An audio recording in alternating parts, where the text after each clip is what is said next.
Nous nous trouvons ici sur le sommet du monument national du Hartmannswillerkopf, si vous voulez, qui vient d'être donc restauré, comme j'ai expliqué tout à l'heure.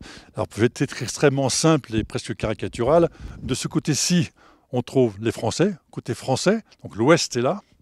Et de ce côté-là, on trouve les Allemands, l'est est là, la forêt noire est en face, on la voit d'ailleurs aujourd'hui, sachant que l'est et l'ouest, ils sont partagés sur le champ de bataille qui est là-haut, autour de la Grande Croix, en gros à 800 mètres à vol d'oiseau du col du Zilberloch que nous trouvons aujourd'hui, avec les Allemands d'un côté, donc à l'est, l'autre côté de la croix, pour simplifier, et les Français de ce côté-ci de la croix, chacun à une distance d'environ au minimum d'une vingtaine de mètres, dans des tranchées en grès, en granit, qui sont restées en l'état depuis la Grande Guerre, et au maximum sur 700-800 mètres à peu près.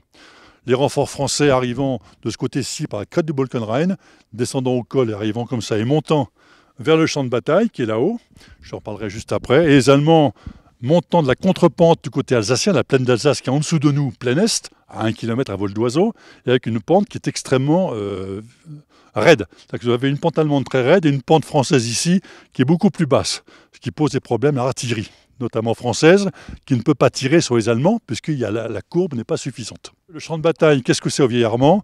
C'est la crête, uniquement la crête, là-haut. Donc vous voyez la Grande Croix. Mettez 400 mètres plein sud, vers Mulhouse, qui est en dessous. Mettez 400 mètres plein nord, vers Colmar, qu'on ne voit pas d'ici. Mettez une profondeur d'environ à peu près 200 mètres. Vous avez un champ de bataille sur lequel il y a 30 000 hommes presque en permanence.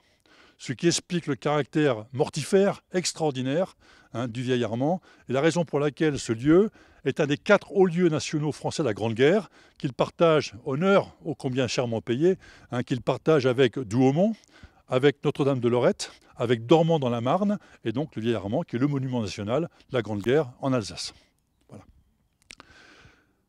Comment s'est passée la guerre ici? C'est essentiellement 1915.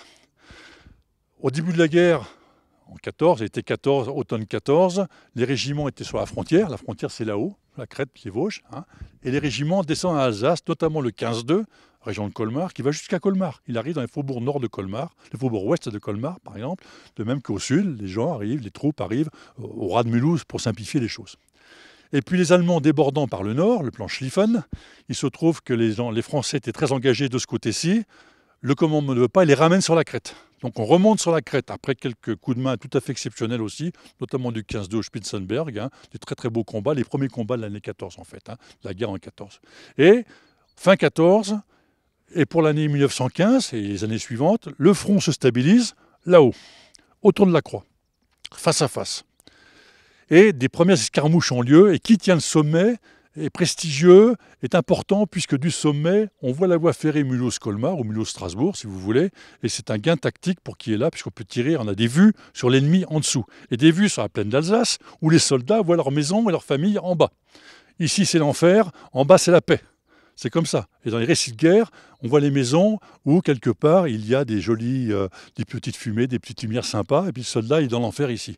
Donc, il y a un côté enfer sur les crêtes, et un côté paix en bas. Je ne vais pas plus loin, parce que j'ai des témoins oculaires de l'époque, des jeunes, qui m'ont raconté, c'est extraordinaire. Et donc, on est là-haut. Et initialement, on est sur une tactique, je veux le sommet pour voir ce qu'il y a de l'autre côté. Personne ne veut lâcher le sommet, et on passe d'un enjeu tactique à un enjeu stratégique, de prestige. C'est-à-dire, celui qui a le sommet, il a gagné, il est prestigieux. D'accord ? Et donc, on passe d'un caractère purement militaire, d'un gain militaire tactique, à un gain de communication quelque part, un gain stratégique. Et pendant l'année 1915, qui est l'année terrible ici, la vraie année c'est 1915, on se tire dessus, notamment à partir de mars, avril et décembre. Mars, on prend le sommet, les Allemands le reprennent. Avril, on prend le sommet, les Allemands le reprennent. Tout ça sur une distance de 400-500 mètres de profondeur et pas plus, toujours dans un face-à-face de part et d'autre de la ligne de crête. Et en décembre, on va reprendre le sommet, notamment alors là-haut, ce qu'il y a là-haut, il y a des chasseurs et le 15-2, grosso modo. L'infanterie, les régiments d'infanterie, mais en 15, c'est essentiellement le 15-2 et les chasseurs, des bataillons de chasseurs, 2 ou 3 bataillons de chasseurs. Et en décembre, grande contre-attaque, le 15-2 est au milieu, va sur la croix, le sommet est couvert, le sommet est pris.